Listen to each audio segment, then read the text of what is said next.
am the founder and director of the San Antonio Black International Film Festival. I'm just curious, how many people knew there was a San Antonio Black International Film Festival? Let me get a show of hands. Okay, good. So now those of you who are here, now you know. So definitely mark your calendars, save the dates. We're the first weekend in October. This is our 6th year. And so we're going to be October 4th through 6th this year. We're only doing 3 days this year, and then next year we're going to come back with a 4-day festival with the bells and whistles and everything. But I want to thank you all again for coming out. I'm joining today with our partners, MelanEyes Media, who have consistently done great things in San Antonio. They have the bus tour, they do Black history classes and courses. Merging with them with this particular event was important because we're really trying to get a mark on conscious raising type of programming in San Antonio. Programming that makes you go away feeling good and learning something in the process. Just having impact and having a great experience in everything. So we are so excited to bring Brother Anthony T. Browder to San Antonio. I first met him and really became exposed to him when I was in Washington, D.C. I went to Howard, and of course that's his base. And so he has done amazing things. And we are going to have an awesome time tonight, so I just want to make sure that everybody is ready and open for that. Before we get started with our program, I want to just first say that this is a 2-day event. So today is here at the Carver's lecture talk, and then tomorrow we are just so honored to have the premiere film that Tony produced with his good friend and mine, brother Dr. Renoko Rashide, who's also a renowned Egyptologist historian. So he passed away in 2021 on a tour in Egypt. So Anthony Browder actually produced a documentary on his life, and it's called Global Assistant, and the life and the times of Dr. Renoko Rashide. And this will be playing at the Carver Library tomorrow. So this is a 2-day thing, so he'll be there for Q&A after. So if you didn't get your book signed today, you're welcome to come to the library tomorrow. He'll also be signing books there. If we have time toward the end, because our out is 9, so if we have time toward the end, he can sign books, but if not, he'll be available tomorrow at the library.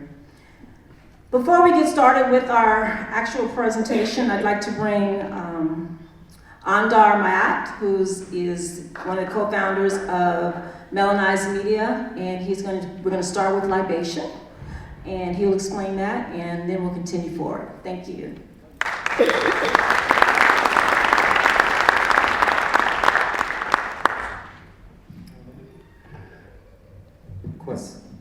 Hotel, peace, greetings. First, just want to say thank y'all for being here, and truly, we look beautiful. I'm including myself in the picture. But what I want to do in opening up for this evening's program is do what we call libations. But basically, what we do with libations is a way to acknowledge the Creator and the ancestors. Because wherever we go, we take that creative force with us, and we take our ancestors with us. And we should always pause, acknowledge the Creator and ancestors, invite them to be with us, and then all things will be good. Are y'all with me? Yes. All right. So on this wonderful occasion, I think it's appropriate first and foremost is to give thanks to the Creator, the sustainer and the maker of all life, for the great gift of life. Because truly we've been blessed. We are living. Ashe? And then we want to thank the Creator for our ancestors, those who have come before us, who lived, loved, and labored for us, truly leaving us a great legacy of service, struggle, and sacrifice. They are examples for us. On this occasion, I think it's appropriate that we raise up One, Dr. John Henry Clark, who's one of our great historian master teachers. Dr. Clark was told that the missing pages of world history is Black history, and he committed his life to uncovering those pages and sharing it with the world. And truly, we've been blessed because his writing is still with us, his lectures are with us. And if you ever want to know more about ourselves as Black people, I invite you to explore Dr. John Henry Clark knowledge. And we raise him up and we say Ashe. Another one is Dr. Renoka Rashidi, truly a great historian, author, and speaker. Do you know that Dr. Renoka Rashidi traveled to more than 126 countries, 85 museums all over the world? And why? So he could document the African presence in the world. Are y'all with me? I'm talking about, that's dedication. That's love. That's saying that I want to give my people something, and I'm going to go out and research it and document it and bring it back and share it. So we raise up Dr. Renoka Rashidi and we say Ashe. We raise up Dr. Asa Hilliard, our great historian and educational psychologist. Family, do you know Dr. Asa Hilliard did all this research, taking brothers and sisters to Africa? And I know Brother Anthony Browder will raise him up. But the fact is, he wrote a book, and we have the book. He wrote a number of books. But one thing he said we must regain control over the primary education and socialization of our children. That's profound and true, and it should push us. But we raise up Dr. Asa Hilliard and we say Ashe. We raise up Dr. Frances Cress Welsing, our warrior queen, renowned psychiatrist. She researched and documented the root of racism, white supremacy, and was a strong advocate for the Black family. She said, I will not rest until Black children are taught to love themselves. We raise up Dr. Frances Cress Welsing and we say Ashe. Family, in raising up our ancestors, we raise up the best in ourselves because we are an extension of our ancestors. Now, there's one last thing I want to do, and that is to ask our elders, all those who are 70 and above, please stand, if you would. 70 and above.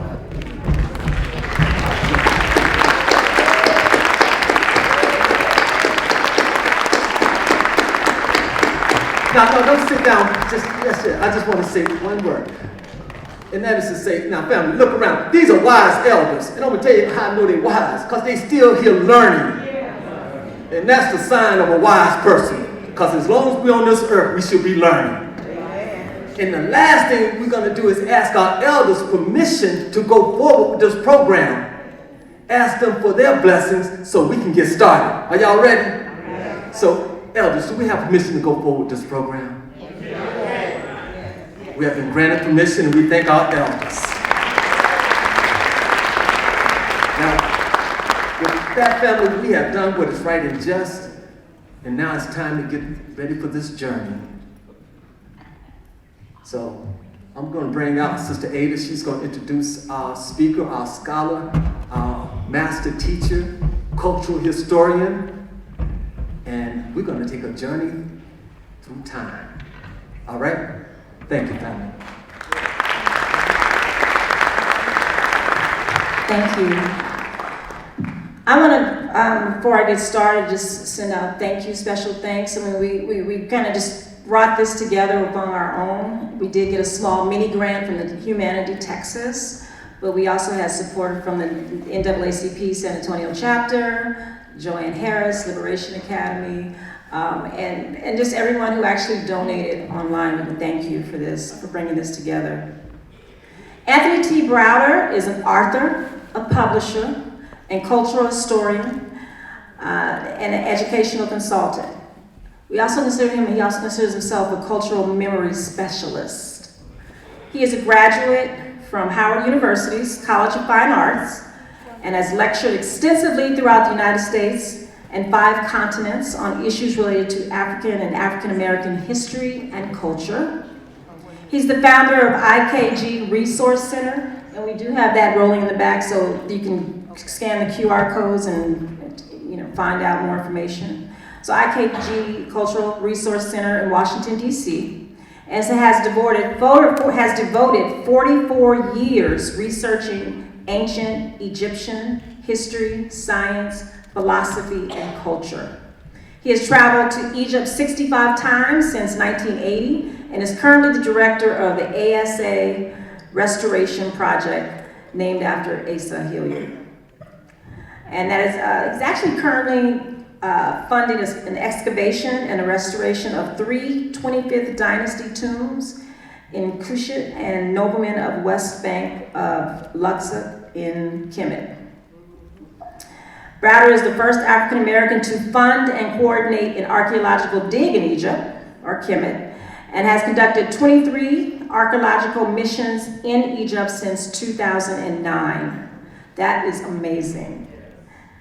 His 4 decades of study have led him to the conclusion that ancient Africans were the architects of civilization and developed the rudiments of what has become the scientific, religious, and philosophical backbone of mankind.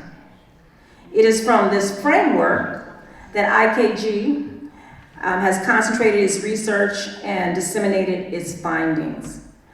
So I would like to welcome you all to the author of 6 publications, which are used in classrooms throughout the world. And we are so honored to be a part of added to his lecture series because he has lectured extensively throughout the world. Ladies and gentlemen, I want to welcome Anthony T. Browder. Give him a round of applause.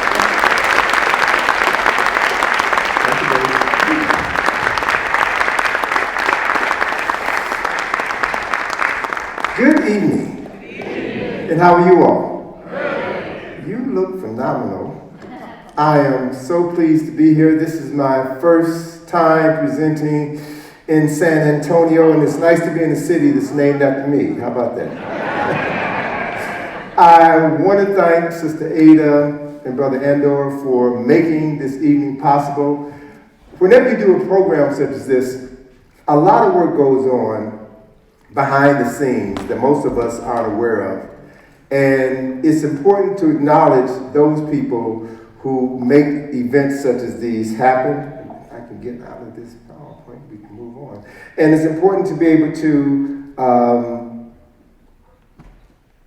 make activities like these possible, to promote them so that people can come out and attend, and to have technicians assist us to make sure that everything works like it's supposed to. And matter of fact, I can do it this way. All right, good.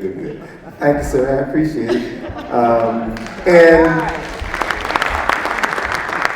I want to just jump into the presentation. I have a lot of things that I want to talk about, a lot of information I want to share with you. And I believe in using my time judiciously. So let me just jump into it, share my information, and then we will have time at the end of my presentation for a Q&A. Does that sound good? Yes. Excellent. But then let's get started.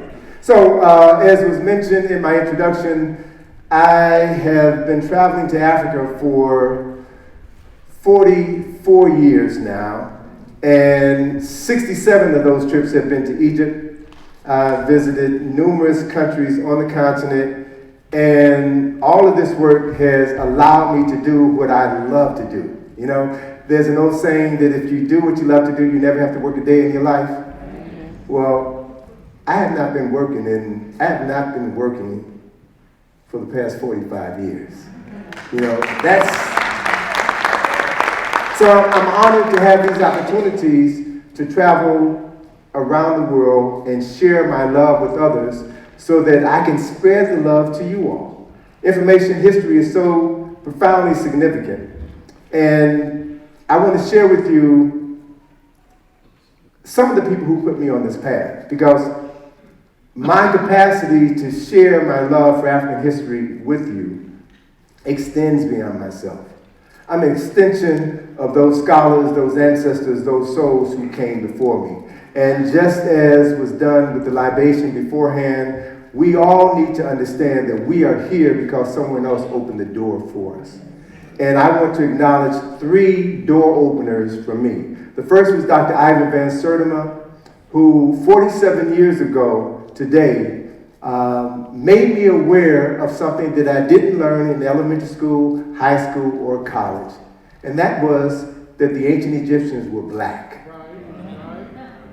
He was at Georgetown Law School, gave a presentation on his then newest publication that came before Columbus, The African Presence in America, presented profound information documenting the fact that Africans from the Nile Valley built ships, navigated the Nile River, the Mediterranean Sea, and the Atlantic Ocean, and came to this continent numerous times, at least 2,500 years before Christopher Columbus was born. And he provided documentation to substantiate that fact. I was honored to have been able to travel to Mexico with Van Sertima in 90 and 91 to see the physical African presence in America. So Van Sertima made me aware of the fact that I had been miseducated. Even though I had attended predominantly black schools all of my life, had been taught by teachers who loved me, I came to realize that people only know what they know. And if you have not been taught the truth, you cannot teach the truth. So Van Sertima put me on the path. John Henry Clark was a beautiful soul who I loved dearly, who illuminated the path for me. And once I was on that path led me straight to ACGU. So I'm here doing the things that I love to do because of these 3 African men that I love dearly. It was, Dr. Clark was the founding president of the African Heritage Studies Association. That was the organization which was founded in 1968, 1969. That was the organization that was partially responsible for developing black studies in colleges and universities throughout the United States of America. It was also that organization that was responsible for expanding Negro History Week to Black History Month. Dr. Clark was also one of the founding presidents of ASCAC, the Association for the Study of Classical African Civilization. Asa Hilliard is the son of Texas. Asa Hilliard was also one of the founders of ASCAC, the Association for the Study of Classical African Civilization, and he was also one of the sponsors of the Nile Valley Conference. I'm going to talk a little bit more about the Nile Valley Conference. Van Sertima was another scholar who worked with Asa and Dr. Charles Finch to organize the Nile Valley Conference, which was held in Atlanta, Georgia, 1984. I attended that conference. And those 4 days that I spent in Atlanta at that conference changed my life forever. As I watched scholar after scholar after scholar present information that I had never been introduced to throughout my entire educational process, I said, that's what I want to do. I realized the reason why I was born. And Asa wrote the introduction to my first book, From the Browder File, in 1989. Dr. Clark wrote the introduction to my second book, Nile Valley Contributions to Civilization, in 2000. When did I write that book? A lifetime ago. I had hair when I wrote that book. It's been so long ago. And in 92 is when I wrote Nile Valley Contributions. And then Dr. Van Sertima, who was the editor of the Journal of African Civilizations, did a review of Nile Valley in one of his publications. So these brothers are responsible for opening the door for me and making it possible for me to do all the things that I've done. The Nile Valley Conference was held at Morehouse College, September 26th through the 30th, 1984. Phenomenal scholars from various disciplines over the course of 4 days presented profound information about Nile Valley culture and civilization. And the highlight of that event was to have been the appearance of Dr. Sheikh Int'l. Unfortunately, he was not able to come because of technical problems with his plane, but the entire conference was centered around the work of Sheikh Int'l. And Jacques was famous for making the statement which you see on the screen now, in which he said the history of Black Africa will remain suspended in air and cannot be written correctly until African historians dare to connect it to the history of Egypt. Van Sertima and his protege Sheikh Jacques at the Cairo Symposium in 1974 literally changed the face of Egyptology by presenting phenomenal information that was never disclosed to the public. They proved beyond a shadow of a doubt that ancient Egypt was an indigenous African civilization, and none of that information was made available to the light of day to the general public. So we talk about this information because we have to honor these men and women who dedicated their lives to sharing information which is so sorely needed. Dr. Jacques did come to Atlanta the following year, where he was presented an honorary degree at Morehouse. He went back to Senegal, and then he died the next year. So, I see what happened. For some reason, okay, we'll move on. Because a couple of slides that I put here in this presentation are not here, but we're gonna move forward. Okay, we're gonna move forward. So, the Nile Valley is important because we think about Egypt, we talk about Egypt all the time, but we have to see Egypt in the context of the Nile Valley. Egypt is just one of several countries that constitute the Nile Valley, and by looking at the geography of Nile Valley, we have a better context for Egypt, what Egypt is and why Egypt is so critically important. The Nile River Valley is 4,100 miles long. The Nile River is the only river in the world which flows from south to north. So here's a map that's going to be in a forthcoming publication that I'm working on that shows you the Nile Valley. Now, some of you may say, well, this map appears to be upside down. No, the map is not upside down. Our perception of the world is upside down. See, because in the Nile Valley, water follows gravity, and water flows from a higher elevation to a lower elevation. That's the reason why the northern part of Egypt is referred to as Lower Egypt, and the southern part is called Upper Egypt. The lower part, the northern part of Kush is called Lower Kush, and the southern part of Kush is called Upper Kush. The south is the higher elevation. In the Nile Valley, the Africans who lived along the Nile Valley, the south is up and north is down. The reason why we see the world differently now is because of a Flemish cartographer by the name of Mercator, who in the 15th century produced the maps that are in all of our classrooms. And because of the fact he was European, he placed Europe in the center of the world. He put Europe at the top. So if you're a map maker, you determine where the top is and where the bottom is. If you travel to Australia and look at maps in Australia, you'll see that Australia is at the top in the world, everybody else is at the bottom. Maps give you the power to control reality. And whoever creates the maps and teaches you geography determines your perception of reality. So it's so critically important for us to reclaim the Nile Valley as an important aspect of African culture and civilization. So when we look at, so here's a map that shows Africa as viewed by African people in the Nile Valley. And here's another map that shows you the terrain of the Nile Valley, where you see it moves, the Nile River moves from a higher elevation to a lower elevation. There are two sources of the Nile River. The White Nile comes out of Uganda, from Lake Nyanza. That was the lake that a British European, renamed Lake Victoria. See, when you make maps, when you discover other people, you name them after yourselves. That's why it's important for people to name themselves and write their own history, or else they will be written out of their own history. As I was talking to some students in this auditorium this morning, and to drive this point home, I said, can you imagine what the history of Africans in America would look like if it were written by Donald Trump? Can you just imagine that for a second?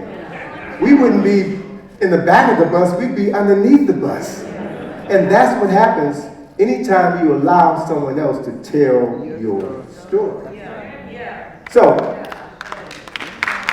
another important fact is the Nile flows from south to north. The White Nile comes out of Uganda. The Blue Nile comes out of Lake Tana in Ethiopia. The two Nile rivers meet in Khartoum, and they form the singular Nile River, which flows throughout Sudan, throughout Egypt, and empties into the Mediterranean Sea. So by the time the water from the White Nile gets to Khartoum, 90% of that water has evaporated because of the heat in that portion of Africa. Which means that 90% of the water that constitutes the Nile River comes out of Ethiopia. And not only does that water come out of Ethiopia, but Ethiopia is a country that has the richest soil I've ever seen in my life. There's volcanoes all around Ethiopia, and the soil is jet black. It's the most fertile soil I've ever seen. So that soil, that silt, was washed out of Ethiopia into Egypt every year the Nile flood. And when that water flooded in Egypt, it covered the east and the west bank a mile in each direction, deposited that silt, and made Egypt the most fertile land on the continent. Egypt was the breadbasket of the Roman Empire. You could drop $1 in the soil in Egypt and grow a money tree. You know, it's that fertile. Of course, I'm kidding, but you get my drift. Right? So another important book, another important scholar is Chancellor Williams, who wrote a book entitled The Destruction of Black Civilization. And in that book, chapter 2 of that book, he references Ethiopia, or Egypt as Ethiopia's oldest daughter. Chancellor Williams understood that the civilization that we know as Egypt had its origins in Ethiopia. And if you really want to understand ancient Egyptian civilization, you must go to Ethiopia. You must study the history and the culture and the traditions of Ethiopia, because that is the source of that ancient wisdom. As I said, 90% of the water that forms the Nile River comes out of Ethiopia. But what's critically important is that the foundational myth of Kemet comes out of Ethiopia. Kemet is the original name for the country that we now call Egypt. And what most people don't realize is that Egypt is a Greek word. Pyramid is a Greek word. Sphinx is a Greek word. So if you cannot call things that were created by African people in Africa by the names that they gave them, then you don't know what you're talking about. Let me give you one example, just one example. Pyramid, everybody's heard of pyramids, right? But does anyone know what that word pyramid means? Pyramid is a Greek word which means little flat cake, like a pancake. And that word was used by the Greeks when they came into Egypt during the 3rd and 4th century BC. And they saw the ruined pyramid fields in Saqqara. There's a whole host of small pyramids that had all been destroyed by earthquakes. And to the Greeks, they looked like little flat cakes. So, know this. I would dare say that 44 years of studying Egyptian history, 44 years of traveling to Egypt, I can say conservatively that 90% of what we've been taught about Egypt is wrong. There are no tombs. Pyramids are not tombs. No body has ever been found in any pyramid. There's 118 pyramids in Egypt. And no bodies have ever been found in any of them. Pyramids are not tombs. The original name for that structure, which the Greeks call pyramid, is Mir, M-I-R. And the word Mir means the place of ascension. Mir were structures that were placed over tombs. So all of the tombs are in the ground. These structures were like tombstones. A tombstone is not a tomb. It is a marker that identifies where somebody is buried. More specifically, that word Mir means place of ascension. And it was designed specifically to facilitate the ascension of the soul buried in the tomb underneath it into heaven, where the soul of that person could be reborn. So in that context, we have contemporary Egyptologists who have ceased using the word pyramid and are now using the word mir, and some are even bold enough, courageous enough to refer to mir as resurrection machines. Because that's what they were designed to do, to facilitate the resurrection of a soul buried in the tomb underneath into heaven, and not just any point in heaven, a specific location in heaven where all souls go to be reborn. That's an aspect of this ancient African culture and civilization that's never talked about. But once you begin to look at it from an African context, everything changes. So, moving forward. The foundational mythology of ancient Kemet, which was there at the very beginning, I found out about 20 years ago, actually originated in Ethiopia. So I want to share with you an Ethiopian story that is a fundamental aspect of ancient Egyptian history and culture. It's rooted in the story of three people. Asar, who was the first king of Kemet. Kemet is the original name for the country that the Greeks renamed Egypt in 332 BC. Asar's brother Set, and Heru, who was the son of Asar. Now I'm not going to go into a long conversation about these three personalities. I could spend 2 hours just talking about these three men.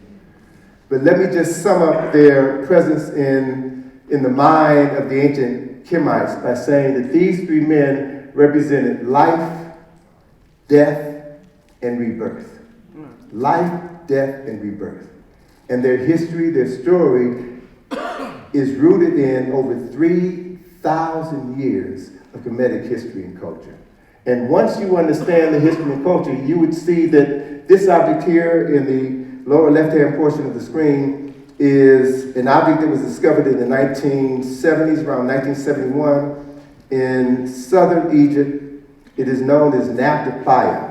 This object, which is a series of stones that were found in the desert, this object is the oldest astroarchaeological calendar known to mankind. It was created about 7,000 BC, 3,500 years older than Stonehenge.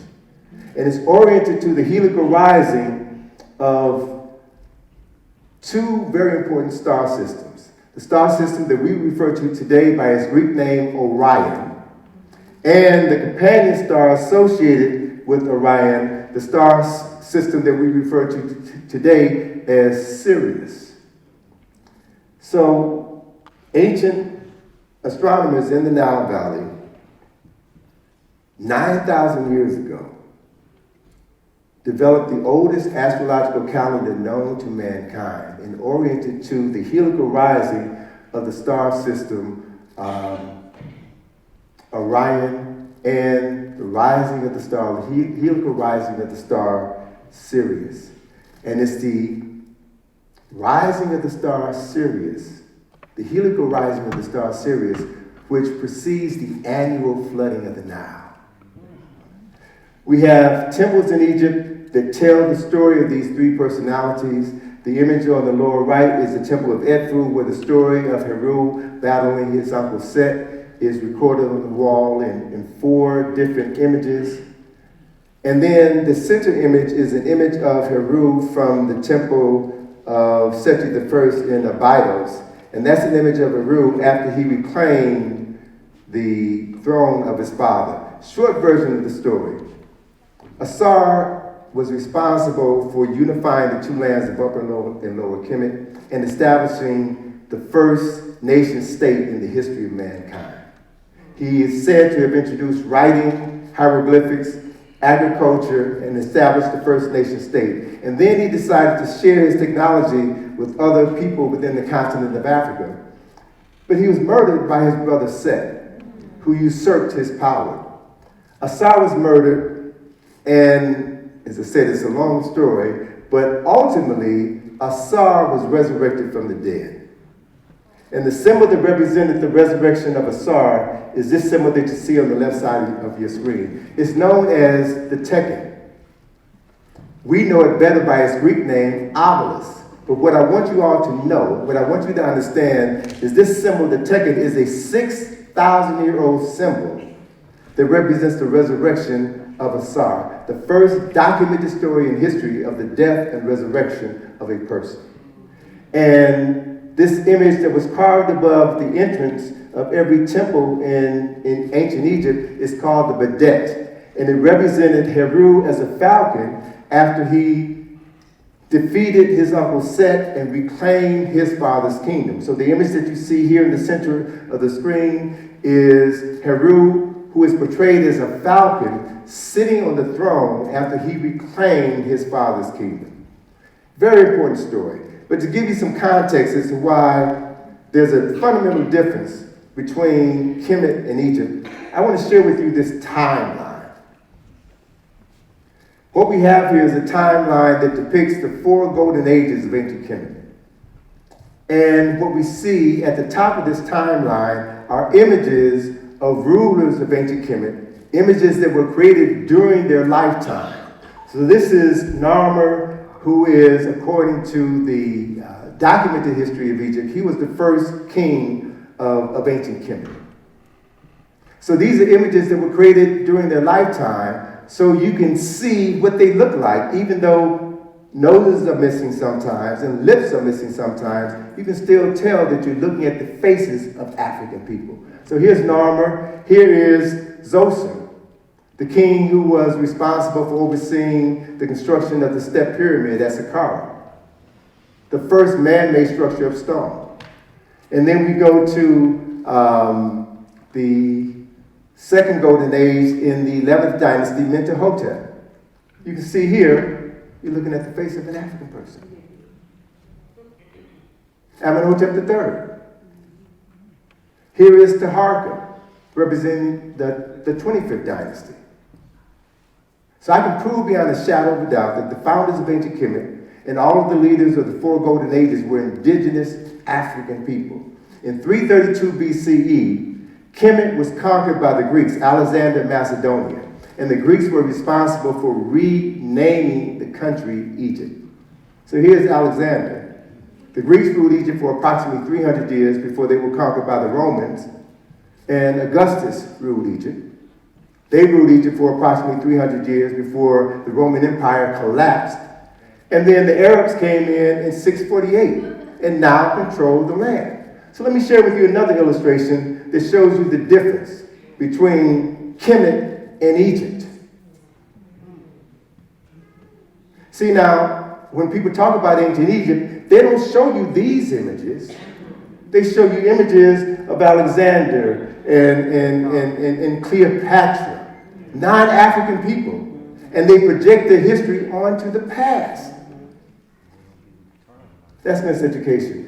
And the thing that's important about Anwar Sadat is that Sadat's mother was Nubian, his father was Arab. And when Sadat became president of Egypt, Sadat said that he was the first true president of Egypt since pharaonic times. He knew his history, he knew his culture. Bear with me one second. I want to check. I did something here with this slide presentation and duplicated my presentation. I want to double check and pull up the original one because I made a few changes that I want to make sure I can share with you all, because I went walking around the city today and I saw some things that blew my mind, and I wanted to share them with you today. And let me just double check and make sure I have everything. I hope I have it. I hope I have it. I hope I have it. I really do hope I have it here. I don't see it. I didn't save it. I guess I didn't save it. But that's okay. I'm going to add to it as we go along, because it's important that I share this information with you. So let me close this out. I don't know why I didn't save it, but that's okay. That is okay. Let me get back here. So, Dr. Carter G. Woodson wrote a book entitled The Miseducation of the Negro. Miseducation is real. And what's even more important is for us to understand that Negroes are not the only people who are being miseducated. Everybody has been miseducated. Everybody has been lied to. And there's a name for this process of miseducation. It's referred to as agnotology, which is the study of culturally induced ignorance or doubt. And there's a lot of that going on right now. Too much, if you ask me. Particularly, it's the publication of inaccurate or misleading scientific data and the creation of institutions to promote disinformation, i.e. universities, museums, foundations, and media corporations are responsible for determining what we know. And we have to examine this process. And what I want to share with you are historical examples of history being intentionally distorted in order to miseducate everyone and change people's perception of historical facts. One of the persons responsible for making the most changes is John D. Rockefeller, who at the turn of last century was one of the wealthiest men in the world. John D. Rockefeller established the University of Chicago in my hometown in 1890. And in 1919, he established the Orient Institute. He used $1.5 million to establish the Orient Institute. And what has been the impact of his work and the work of people like him, very wealthy people like him? They have distorted our memory of the past. I'm going to give you 3 examples of 20th century white race men who falsified the history of the world. One is Sir Flanders Petrie, who was an Englishman, phenomenal archaeologist, a brilliant scholar. I'm not going to take that away from him. The methods that he developed for archaeology are still being used today. But Petrie was a racist. Petrie believed that African people were inherently inferior. So as he was excavating tombs in Egypt and finding the bodies of African people, he refused to acknowledge that they were African. Another person is George Weisner. George Weisner worked for Harvard and Boston Museum of Fine Arts. And then the third person in this trilogy of important scholars was James Henry Breasted, who was the founder of the Orient Institute at the University of Chicago. Petrie's work was financed in part by the British Museum.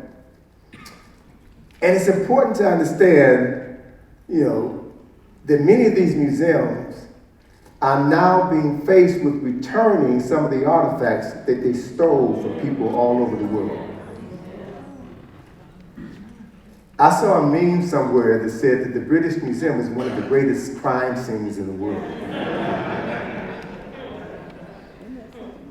And just recently, I came across this image, which depicts all of the nations that were colonized by the British. Do you remember when you were in elementary school or high school, do you remember hearing the phrase that the sun never set on the British Empire?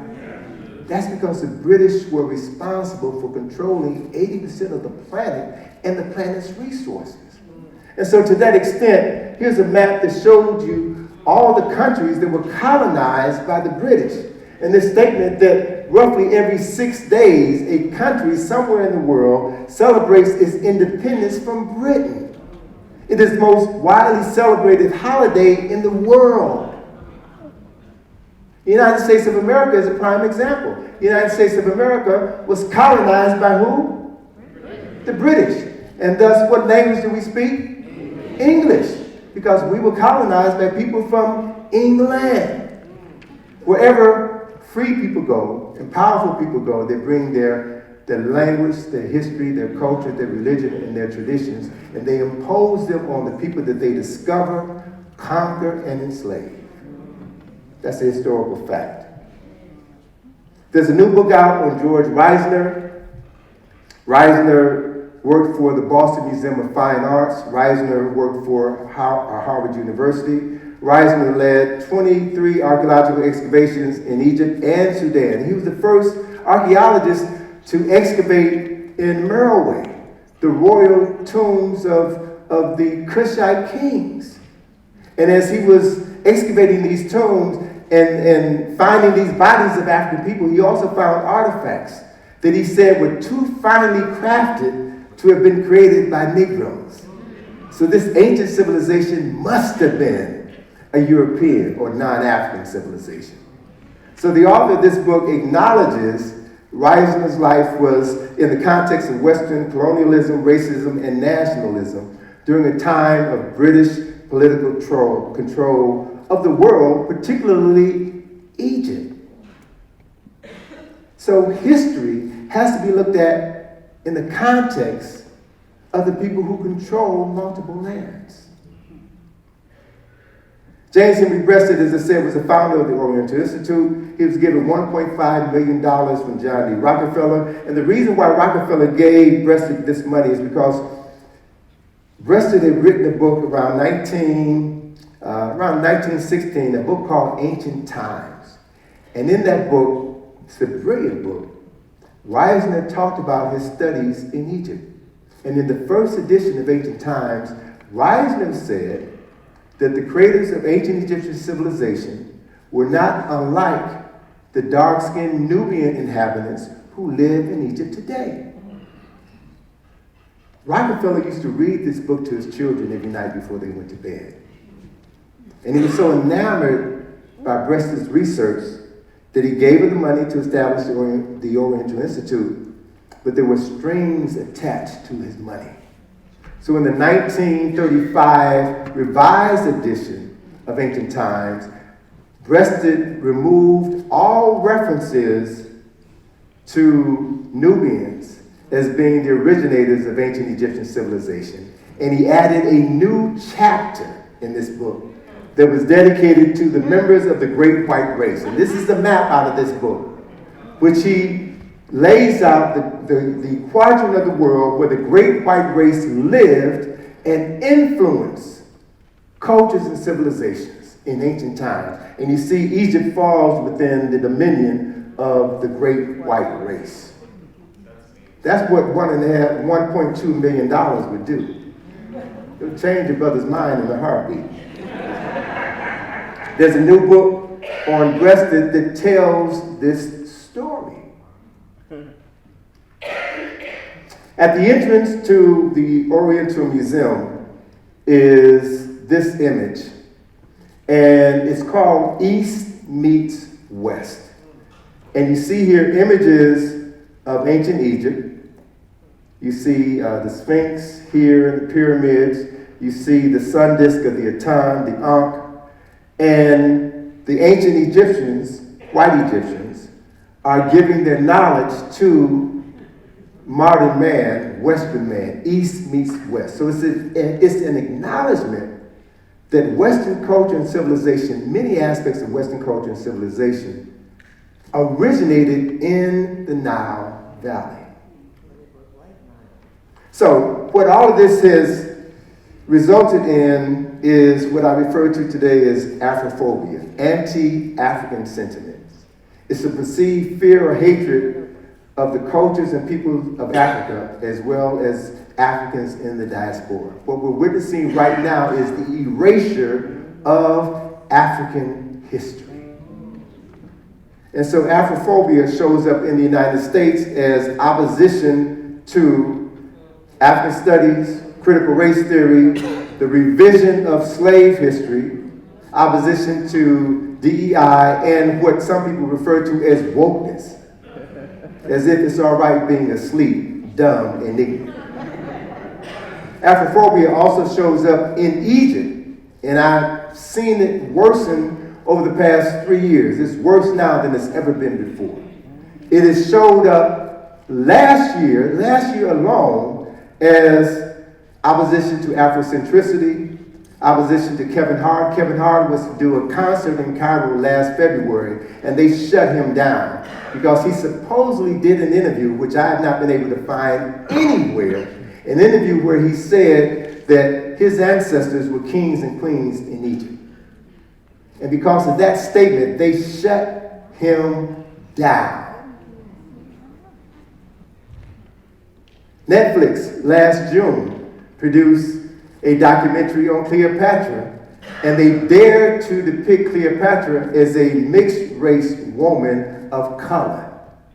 The Egyptian government went crazy and refused to show that documentary. As a matter of fact, there was an attorney in Cairo who sued Netflix for $100 million. Of course, that suit went nowhere, and then Zahir Was created an Egyptian documentary that depicted Cleopatra as a white woman.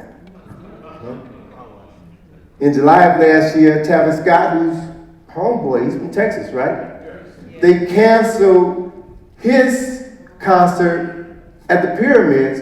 Why? Because he was Afrocentric. Now, Travis Scott is the least African-centered person on the planet. Donald Trump is more Afrocentric than Travis Scott. This Negro is out of his mind. But they canceled him because he was African-centered, which is nonsense.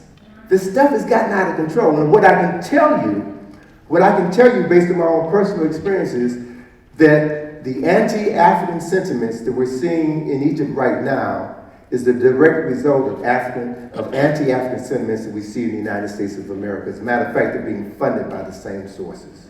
And this thing has gotten so bad that last year, the Egyptian government, the Supreme Council of Antiquities, banned the Metropolitan Museum and the Leiden Museum in Amsterdam for 2 exhibitions which they claim were Afrocentric. This thing has gotten out of control. It really has. So, Dr. Clark, John Henry Clark, said that if you expect present-day school systems to teach your history, African history, and teach it correctly, you're dreaming. That's not going to happen. It's never happened. Powerful people cannot afford to educate the people that they oppress.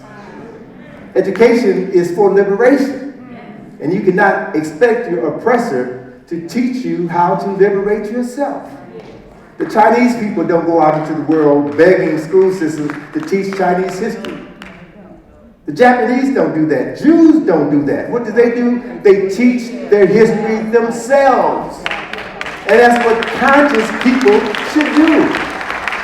And quiet as it's kept.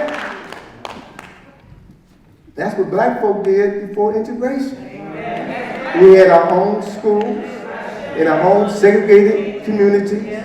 We had teachers who looked like us, who cared about the well-being of every child in that classroom and made sure that you could read, you could write, you could reason, so that you can go out into the world and make something of yourself and make your community proud.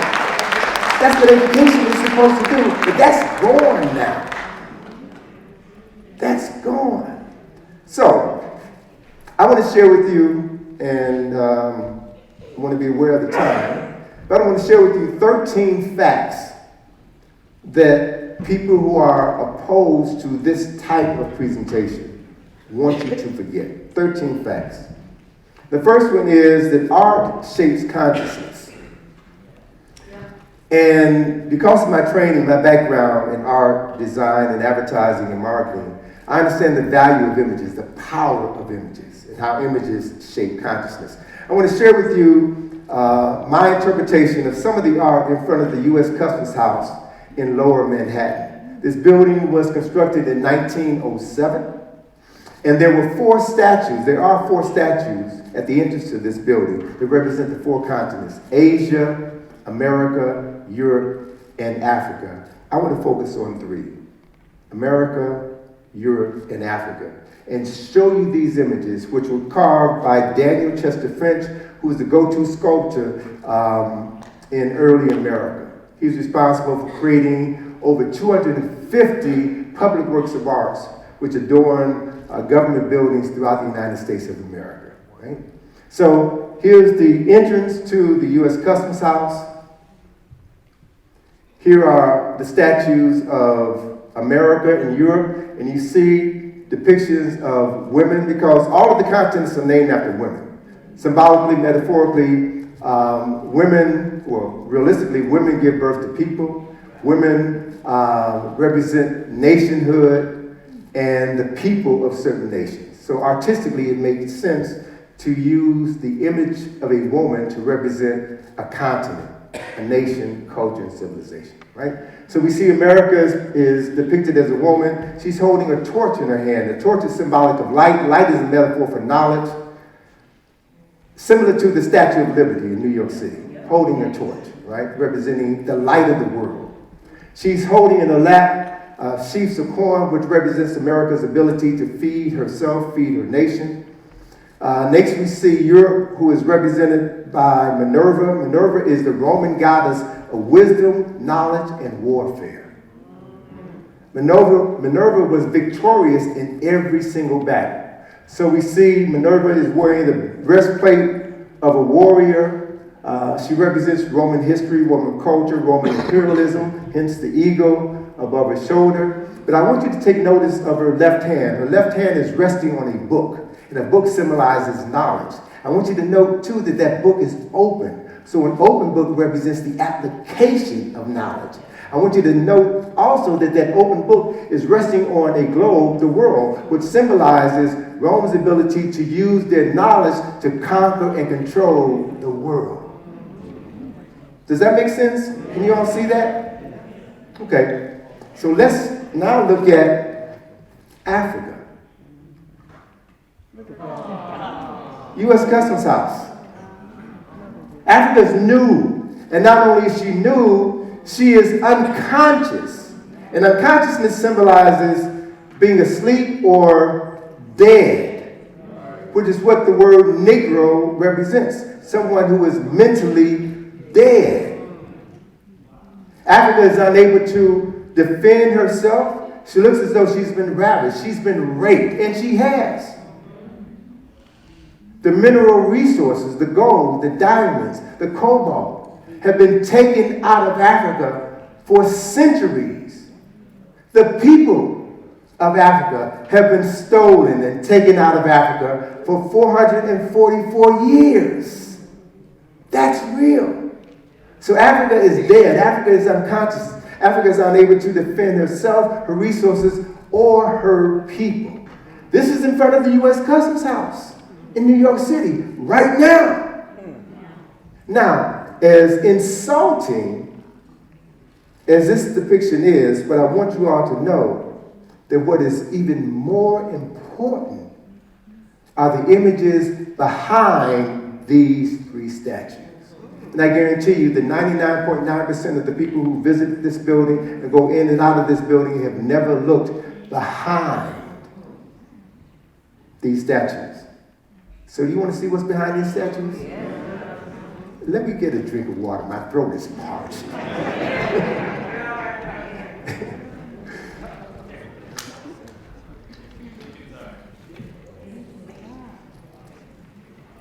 So, behind the statue of Africa, see, here is a sphinx-like head that you see here, and behind that image is a shadowy figure. And this shadowy figure is a thief. He's cloaked, and he's holding something in his hand. And what I submit to you, brothers and sisters, is what he has stolen is the knowledge of Africa. And as a result of the theft of that knowledge, Africa is in darkness. Africa is asleep. Africa is unconscious. Africa is dead. Let's look behind Europe. Behind Minerva, what do you see? You now see that thief is in Europe. You see that? That cloaked figure is now in Europe. And what is that cloaked figure doing? Reading a book. Reading and studying the knowledge that was stolen out of Africa. The same knowledge that Minerva is using to control the world. Let's look behind America. You see the thief now, and the covers have been pulled off. So he's now free to move beyond North America, South America, Central America. I didn't make this up. All I'm doing is interpreting what is there. Does this make sense? Okay. So let's move forward. It's here. Good. All right. So, So you all recognize this building? Good. Because the thing is, once you understand African history and culture and the symbols associated with African history and culture, you can go anywhere in the world and reclaim your historical and cultural memory. So my hotel is at the Semester, and I decided I wanted to walk over to the Alamo to see if I could find Pee Wee Herman's bicycle, right? It wasn't there. There's no basement. Been lied to again, Lord. So as I was walking down the street, I saw this building. And because I have a background in architecture, and if I can be accused of anything, I can be accused of being too observant. I see everything. I want to understand everything around me. And I saw that building and something caught my eye. Something caught my eye. I said, what have we here? Huh? So what are you seeing in this image? You see Africa is prominent. Now, this morning I was talking to some students and some elders, and I shared with them, is anybody here today who was here this morning? Brother in the back? Okay. So, what did I say about the origins of humanity? Do you remember? All right. It all started in Africa. But I reference the source. I don't talk about anything that I can't document, right? Do you remember the name of the institution I referenced? You don't. Young lady, do you remember?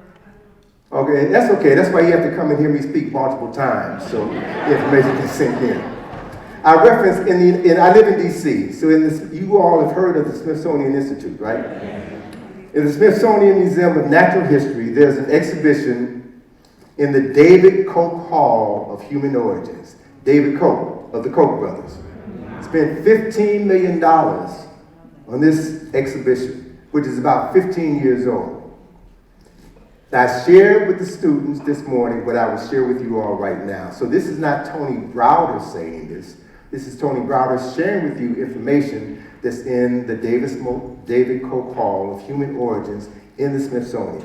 In that exhibition, it says, 300,000 years ago, Africans were the only people on the planet.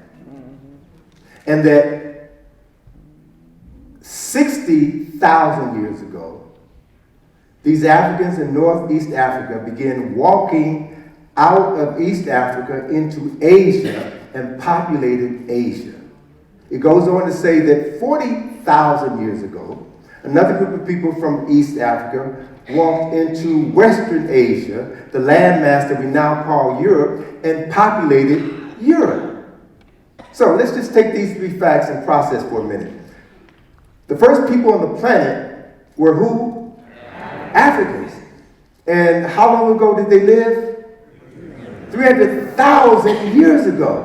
And they were the only people on the planet. And then these Africans walked into Asia, what time frame? 60,000 years ago. And they walked into Europe, how long ago? 40,000 years ago. So the first people in Asia were who? Africans. The first people in Europe were who? Africans. That's a historical fact. And the other fact that's not talked about is how Africans in Asia and Africans in Europe speciated and became the people who now dominate those lands. That's another lecture in and of itself. But it's a commonly accepted fact that African DNA, African mitochondrial DNA, is the oldest DNA on the planet.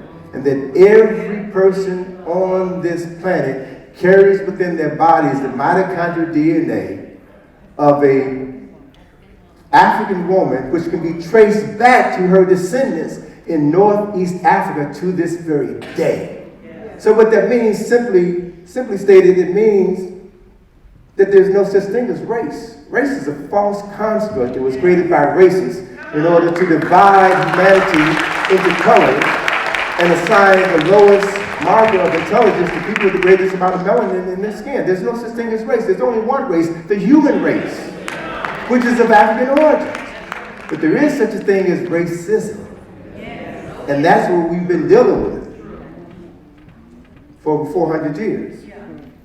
If racism wasn't true, we'd be having this conversation under a mango tree somewhere in Africa right now. Right? So we see here Africa, and we see race coming out of Africa. We see, metaphorically, Adam and Eve, the first man and woman, coming out of Africa. And then we see over here America. His arm is resting on America.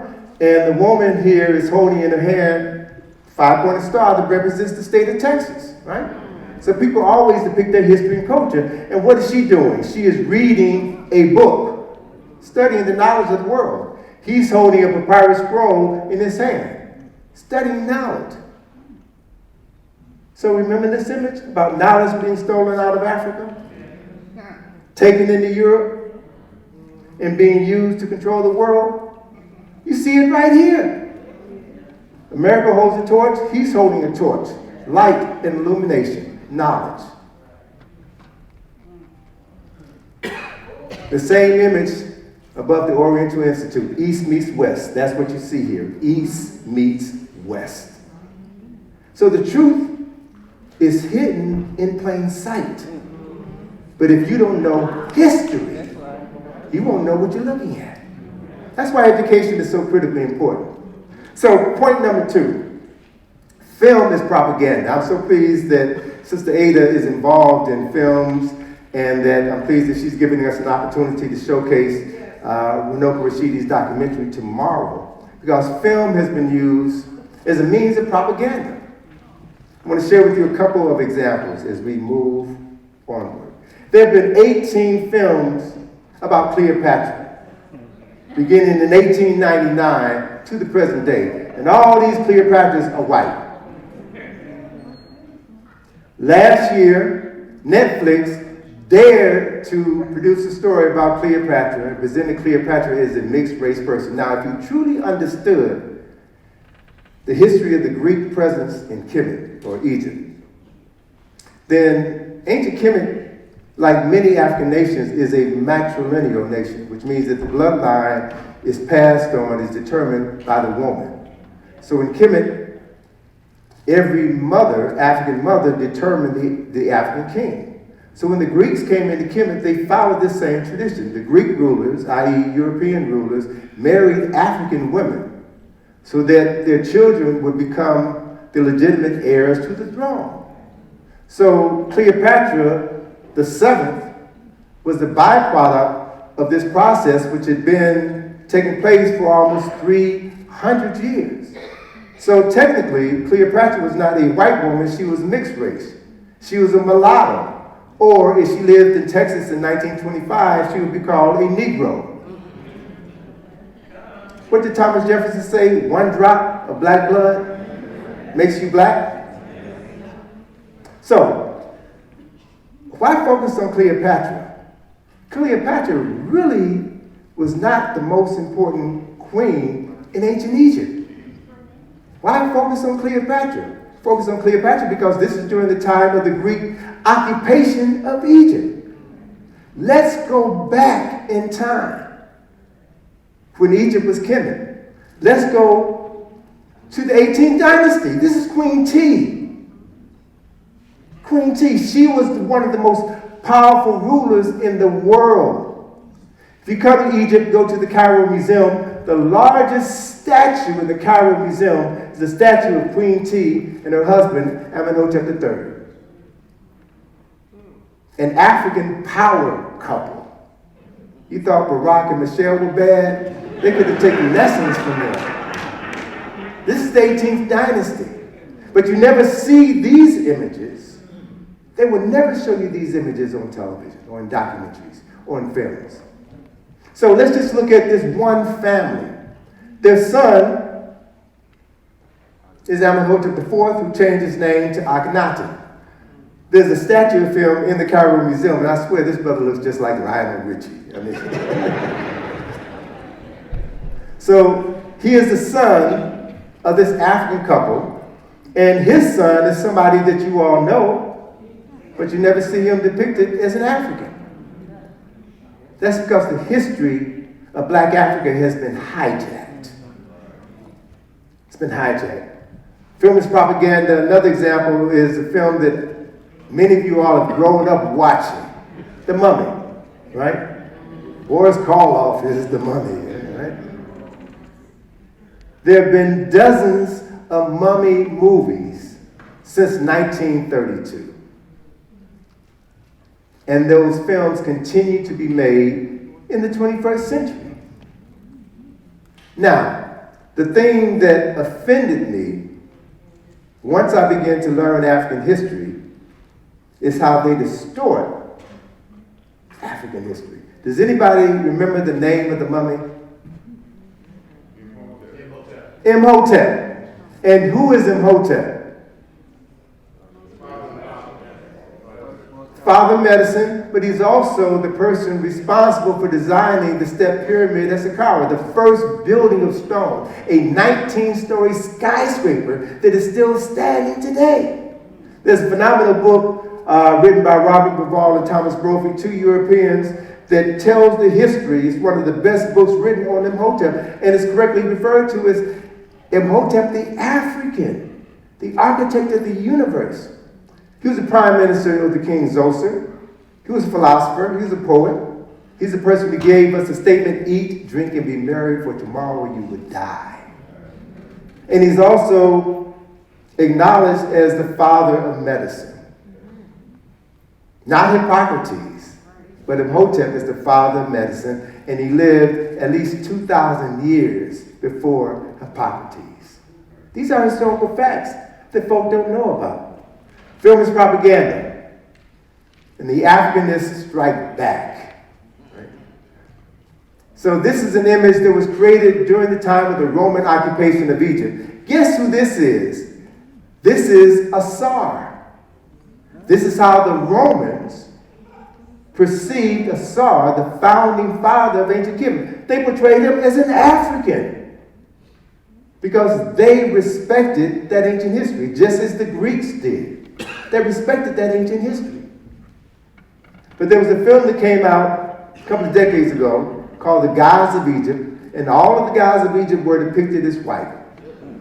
All of the gods of Egypt were depicted as white, except for one. Chad Boseman was offered a role in this film, and he took it because Chad Boseman went to Howard. And while he was a student at Howard, he worked at a black bookstore two blocks down from Howard University, and he sold black books. He read black books. He read my books. He read Dr. Welsing's books. He read Asa Hilliard's book. He read John Jackson's books, so he knew his history. So he knew when he saw this script that the script was flawed, but he wanted to at least depict one true African god of Egypt. He had some integrity. So you have Heru or Horus and Set depicted as non-African people in this film. Another example, film is propaganda, the Africanists strike back, Black Panther. So Chad Boseman was ultimately offered a role as a Black Panther, and he said, he's a student at Howard, graduated from the College of Fine Arts, where I graduated from, and I'm so proud to say that Howard 3 years ago named the College of Fine Arts in honor of Chad Boseman. Right?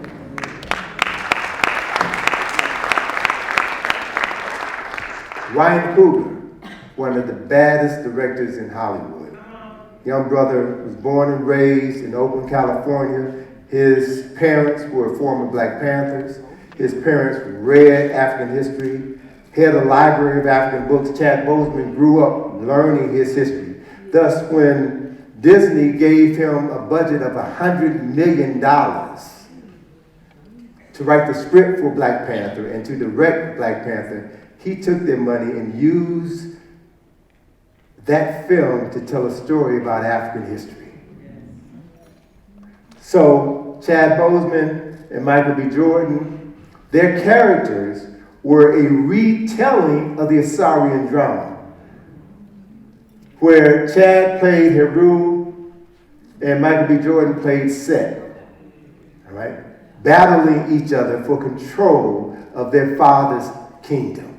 It's the Assyrian drama for the 21st century. Brilliant piece of writing.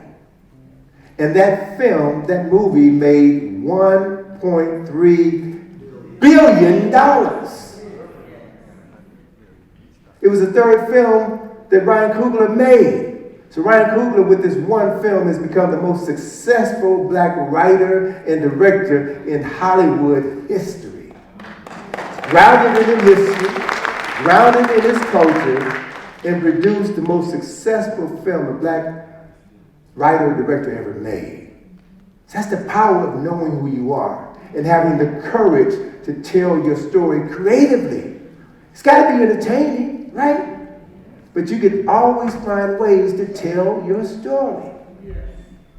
So if you remember the opening scene of Black Panther, you see the first king was led to the heart-shaped herb by this Black Panther. Anybody remember this Black Panther's name? Bast. It's Bast. B-A-S-T. And who is Bast? Bast is a figure that came straight from the Nile Valley. So Ryan Coogler, again, incorporated elements of Kemetic history in this film. But if you don't know the history, it went over your head. It went over your head, but it's there. Film is propaganda, African Strike Back, Patah versus the Oscar. Everybody knows what that statue is, right? The Oscar, the highest award given by the Academy of Motion Picture Arts and Sciences. Would you believe me if I told you that the inspiration for that statue is an ancient African image? Where's my evidence? There it is. That's, oops, there it is. Oops, there it is, okay.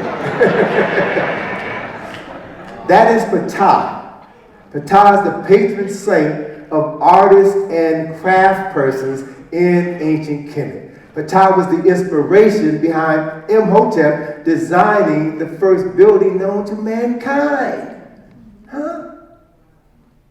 So your history is everywhere, hidden in plain sight. And once you know it, you can reclaim your ancestral legacy anywhere you go. So, Patah was the inspiration behind the construction of the step pyramid at Saqqara. So, you know, I see a Black Panther Oscar. The movie Black Panther was nominated for 7 Oscars and won 3. It was nominated for more Oscars than any other black film in history. And that one film won more Oscars than any singular black film in history. And we need to understand how this happened. It didn't happen by happenstance. If you understand the significance of ancestors and libation, this is evidence of the ancestors' hand in helping to reveal certain truths. Why? Because it's time for these truths to be revealed. So, I want to talk briefly about the Ancient Restoration Project. This is a project that I've dedicated the last 14 and a half years of my life to, something that I fell into, nothing that I ever planned to do. It was an opportunity that presented itself. And when the opportunity came, I was ready. We have, for the past 14 years, been responsible for funding the first archaeological excavation in Egypt funded by people of African ancestry in the history of Egyptological excavation. We started off in 2008 funding the excavation, conservation, and restoration of 3 Kushite tombs. And at the end of last season, we're now up to 44 tombs. We have made some incredible discoveries, and as a result of these discoveries over the last 14 years, we are literally in a position now to rewrite the history of all of Egypt. So here's a photograph that was taken in 2010 as we were excavating the primary tomb, the temple tomb of a priest, 25th dynasty priest by the name of Kemet, who worked at Karnak Temple. I'm not going to go into a lot of details, but this is an actual photograph. We completed the excavation of the first pillar hall, and we started in July of that season, beginning to excavate in the second pillar hall. We literally have excavated 2,700 tons of debris. And in the process of excavating this tomb, we found over 34,000 fragments, pieces as small as my thumb, other pieces as big as an automobile. Each fragment has to be cleaned, has to be labeled, has to be photographed, has to be numbered and cataloged. And then, after we completed the excavation of this tomb, we began the process of putting this tomb back together. It's been phenomenal work that has radically changed my life, right? So, as we excavate these tombs, as I said earlier, we started off with 3 tombs. As of last year, we now have over 43 tombs.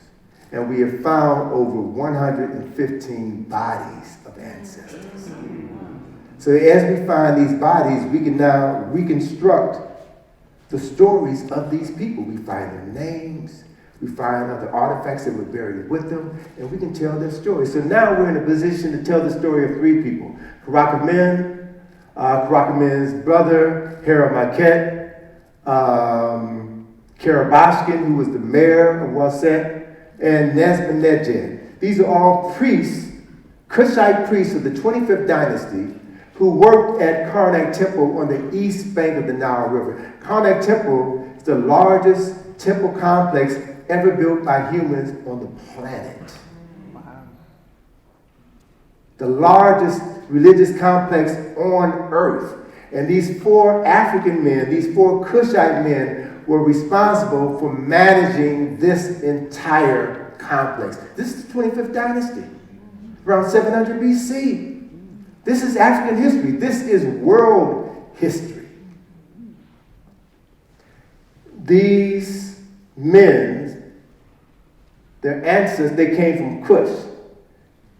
And these are the ruins of the pyramid fields in Kush, modern-day Sudan. Did you know that there are more pyramids in Kush than there are in Egypt? There's over 400 of these structures in Kush. And all of them have the tops knocked off. All of them have been destroyed. And the reason why they were destroyed is because of an Italian soldier of fortune named Giuseppe Fellini, who came into Kush, broke into a tomb of a Kushite queen, found gold and silver and other artifacts, and then wrote a book about his exploits. And that book was first written in Italian and then translated to French, German, and English. And in that book, he lied and said that these Kushite kings and queens buried their gold in the top of their pyramids. So once this book was published, you had other tomb robbers from France, England, Germany, all over Europe descended on Sudan and knocked the tops off of all of these pyramids looking for gold and silver and precious minerals. That's real. And Reisner was one of them. As I'm winding down, okay, I saw Ada a minute ago. I thought she was going to give me a time check. So I can finish up within the next 10 minutes. So point number 8, libation and ancestral acknowledgement. One of the most significant aspects, oh, there she is. We good? On time? Okay, so we found 43 tombs at our site, and we can now identify this site as the largest Kushite settlement in Luxor. It's phenomenal. Most of what we found, we haven't even talked about publicly yet. We haven't even published yet. So over the course of the next 10, 15 years, as more material is produced, we will literally change the world's perception of the 25th dynasty, which is commonly referred to as the Negro dynasty. And if the 25th dynasty is the Negro dynasty, of the 30 dynasties in Egypt, it means that the other 25 dynasties were non-Negro. Huh? That's a terrible game that's been played for far too long. But every new tomb that we discover allows us to discover the name and the identity of a new ancestor. And when we find these tombs, we pour libation and acknowledge these ancestors, because that's what these tombs were for. The whole purpose of building a tomb is so that the living could remember the dead. So you pour libation and call the names of your ancestors to one, to acknowledge them, and two, to invite them to be present in your life today. That's African. And you can find that tradition throughout all of Africa, north, south, east, and west. That is African. It's not voodoo, it's not superstition, it's not anti-religious, it's what all conscious people do. And you know what? They do it in America as well. Next month, we're going to have Mother's Day. And if your mother is alive, you wear a red carnation. If she's deceased, you wear a white carnation. Why? Because white is the color associated with death. In June, you have Father's Day, where you honor your male ancestors. And in July, you have what? The 4th of July, where you honor, America's founding fathers. You have Memorial Day at the end of May, where you honor those people who died, giving their life to defend their nation. So every conscientious people understand the value of honoring their ancestors. It's the civil thing to do. It is uncivilized not to know your ancestors or to honor them. It is uncivilized. So there's a quote from the book of Ani, a 19th dynasty papyrus, that says, pour libation for your father and your mother who rest in the valley of the ancestors. The next rule will witness your action and accept it. Do not forget to do this even when you're far away from home, for as you do for your parents, your children would do for you. So it's about modeling traditions that keep you connected to those who are no longer here. Yes. There's power in that. So one of the other things that I've learned recently as a result of studying the works of Sheikh Int'l, studying the works of the scholars who studied under him, and other contemporary scholars, African scholars, this is important, because what Sheikh Int'l and Teofilo Benga and other African scholars have done is to look at the connections of Nile Valley culture and civilization to Niger Valley culture and civilization, and they've identified the similarities linguistically, spiritually, artistically, and otherwise. So we now know that there were 6 migrations from the Nile to the Niger between 660 BC and 560 ACE. 6 migrations that have been documented. Very few people talk about, very few people even know about. So I became aware of the significance of this, I'm wrapping up, okay? So in 2016, we had a conference in Egypt, and we visited sites of other archaeologists who were showcasing the work that they were doing. We went over about 2 miles north of where we're working in an area known as North Asasif, which is right near the temple of Hatshepsut, which is like over here in this area, right near the Valley of the Kings. And I visited a tomb that would never be open to the public. You know about that tomb, don't you? Yes. Yep. Visited the tomb that would never be open to the public. And as I said, when I walk into a space, I study every space that I'm in. I'm looking around, and I looked up in the ceiling at the entrance to this tomb, and I saw something that rocked my world. I saw this image. Now, it's kind of hard to see. Let me show you a reproduction of that image. Any Akans here? Anybody know anything about Akan culture, Akan history? So that symbol is known in the Akan culture as the Akoma symbol, which is also known as the Sankofa symbol. So I've been able to document the origin of this symbol in Kush. And it was developed in Kush as late as 1200 BC. So now, understanding that there were migrations from the Nile River Valley to the Niger River Valley, we can now add another piece to the puzzle that will help us reconstruct African memory. So, this concept that I'm working on documents the migration from the Nile to the Niger. So, if African people did migrate from the Nile to the Niger, brought their cargo of knowledge with them over a period of hundreds of years and helped jumpstart cultures and civilization in Ghana, in Senegal, in the Gambia, in Nigeria, right? In Cameroon. And we all know about the Dogon in Mali, right? And the Dogon inherited the astronomical knowledge that came from the Nile Valley. Hence, both of these cultures have a profound appreciation for the star system, the binary star system that they refer to as Potolo and Sigitolo, that we today refer to by its Greek names, Sirius A and Sirius B. We can connect the dots. Yes. All right? Yes. So, if Africans were stolen from West Africa and brought across the ocean to the Americas, what has now been documented, and we're going to be writing about this information, is that genetic studies have been done with West Africans and African Americans in finding elements of Nile Valley DNA in West Africans and African Americans. So we can now genetically trace our ancestry back from the Mississippi, the Potomac, the Hudson, to the Niger, to the Nile. The world is about to change. You all need to get ready for that change.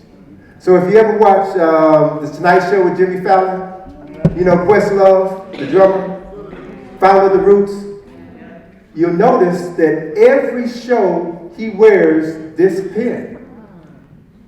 It was a pen that was given to him by his partner, co-creator of The Roots, Black Thought. This is the pen associated with the African burial ground. It's a symbol of Sankofa. And as we know, Sankofa is a Adinkra symbol that comes from the Akan in Ghana, West Africa. It is a symbol that means it is not forbidden to go back and reclaim your knowledge of the past. You have a responsibility to know who you were. It's your obligation to reclaim your memory. There's a phenomenal film that came out last year on Netflix called The Descendant that documents the descendants of the last slave ship that came into America after the importation of enslaved Africans. It was banned in 1808. Phenomenal documentary of how these people in Mobile, Alabama created a city named Africa Town. And they're trying to hold on to Africa Town because gentrification is coming. And history is being erased.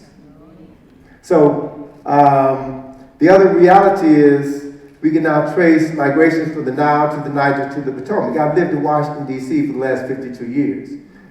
38 years ago, I created a field trip called Egypt on the Potomac, which I've been able to document the influence of ancient Nile Valley architecture, mythology, symbolism, history, and culture in the layout and design of Washington, D.C. in 1791. I've been doing this activity for 38 years, connecting dots. So let me give you a taste of what we're talking about. The National Museum of African American History and Culture opened in September of 2016. You will find this Sankofa symbol is quite prominent in that museum. And what a journey to that museum teaches us is that we're African not because we were born in Africa. We're Africa because Africa was born in us. Africa is in our DNA, right? We're not Negroes. We're not colored people. We're not black people. We're African people. Yes, ma'am. All right, she's telling me to wind up. So let me finish this thing up. So, quick interpretation of the architecture of this building. The exterior of the building is called the Corona, and it was inspired by a Yoruba shrine post from Nigeria. 3 inverted triangles was the inspiration for the exterior of the National Museum of African American History and Culture. But also, take note that the angle of the corona is designed to match the angle of the capstone of the Washington Monument. 17 degrees compared to 73 degrees. So what the architect who designed this building was doing was making a symbolic parallel between West African culture and East African culture, showing the connection between the Nile and the Niger, hidden in plain sight. History hidden in plain sight. So, moving along quickly. Everybody knows this building, right? It's on your $5 bill, right? The Lincoln Memorial. Everybody knows this statue. This statue was created by Daniel Chester French, the same person who created the statues in front of the U.S. Customs House. The same man, right? Daniel Chester French had traveled to Egypt and seen the incredible monuments of Egypt. And he went to Abu Simbel and saw the monuments of Abu Simbel and said, I want to create something like that in America. And that's what Abraham Lincoln represents. Abraham Lincoln was modeled after this image of Ramesses II in Abu Simbel. Here is Abu Simbel. Huh? Imitation is the purest form of flattery, even if you steal it. This is David Adjaye, the Ghanaian British architect who designed the exterior of the National Museum of African American History and Culture. This is, you all know what this is, right? Right? We call it the Washington Monument, but if you take our Egypt on the Potomac field trip, you'll know that it's really a SARS monument, and I can prove that when this building was opened in 1888, it was dedicated to a Sar, first king of Kemet, and not George, first president of the United States. I only talk about what I know, and I always present my evidence to back up what I'm saying.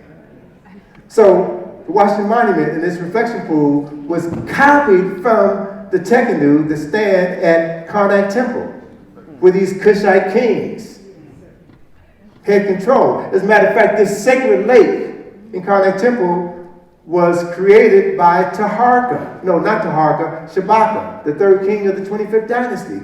Every temple in Kemet had Tekenu. Every temple in Kemet had a reflection pool, a sacred lake. So what we see in Washington, D.C. is nothing but a copy of African architecture.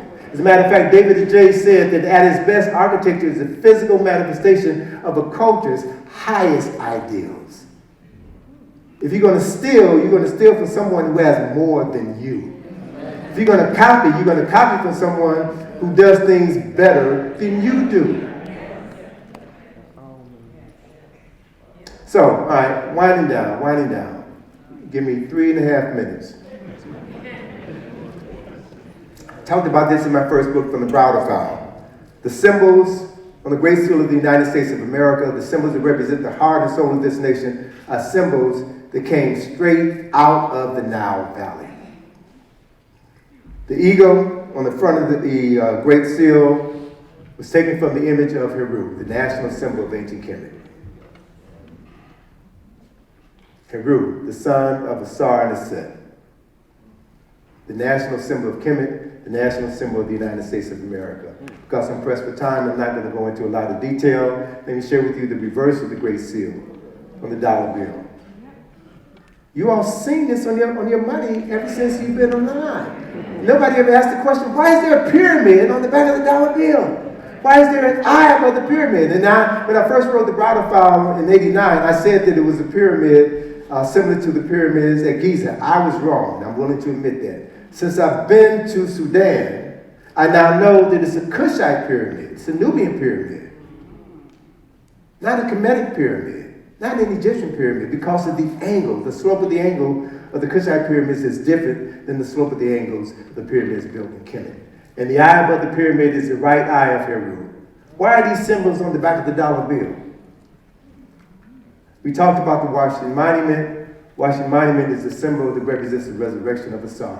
Why is that structure in the geographical center of the 10-mile square that was to be the capital or the wealthiest, most powerful nation on the face of the earth? And why don't you know this story? What else don't you know? That's the question that you should be asking yourself. So, learn from the knowledge keepers. John M. Clark learned from Arthur Schomburg, who wrote an article in 1925 called "The Negro Digs Up His Past." I would encourage each and every one of you to Google that article. You can download the PDF of that article right now. It is as relevant today as it was when it was first written in 1925. There's a quote from that article. Schomburg says, "The American Negro must remake his past in order to make his future." That's Sankofa. Go back and fetch the knowledge of your past. We must think more collectively and more retrospectively than others. And we must become the most enthusiastic antiquarian of them all. Antiquarian is a historian. So we must become the greatest historians of all because we have the longest history of any people on the planet. It's natural. So we've got a new exhibition that we're going to be opening in DC at our center in September. It's named in honor of John M. Clark. Take a screenshot of this image. These are books that all of you all should have in your library. If you want to be someone who has a knowledge and appreciation of your past, you have to have these books in your library. And don't just read them, study them. Study them. All right? Knowledge Keepers. Runoko Rashidi. Tomorrow we're going to be sharing with you the documentary that we produced on Runoko Rashidi, who was a knowledge keeper. Followed the traditions of men and women who showed him what it was to be African. This brother traveled to over 130 countries, documenting the African presence before enslavement. You'll see that in the documentary tomorrow, and I hope you all will come out. And guess what? It's free. It's free. Doesn't cost you 1 red cent. Learn the difference between artificial intelligence and ancestral intelligence. A whole lot of conversation now about AI. A lot of people getting bent out of shape. One simple story I'll share with you is that the reason why black folk, former Negroes, former colored people, African Americans, the reason why we're still alive today is because of our ancestors. That's the only reason that we're still alive today. So know this, take a picture of this too. Ancestral intelligence is knowing that we carry the genetic memory of 10,000 times 10,000 ancestors within us. We carry their memory in our DNA. And when you know that, you can call on Big Mama. You can call on Junebug. You can call on folk for help, for protection, for inspiration. That's what they're there for. And if you call them, if you invite them, if you pour libation and invite them to come, they will come because you are the reason that they live.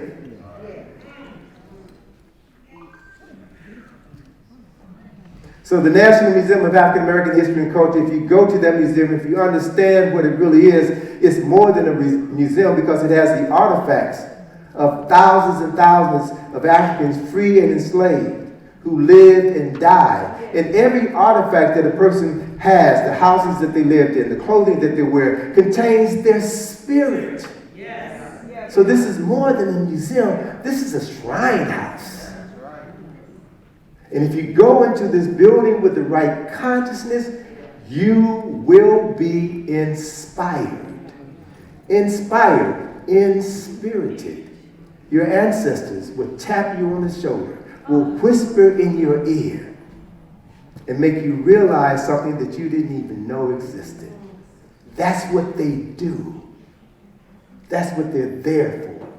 So, the last thing is seek knowledge itself 24/7, 365. You can't teach 3,000 years of African history in 1 month. So today is an opportunity to give you a taste of African history, just a taste. Tomorrow will give you another taste. And what you do with all this information is left up to you. And the quality of life of your children, your grandchildren, and your great-grandchildren will be determined by what you do with this knowledge. That's it. I'm done. Thank you very much.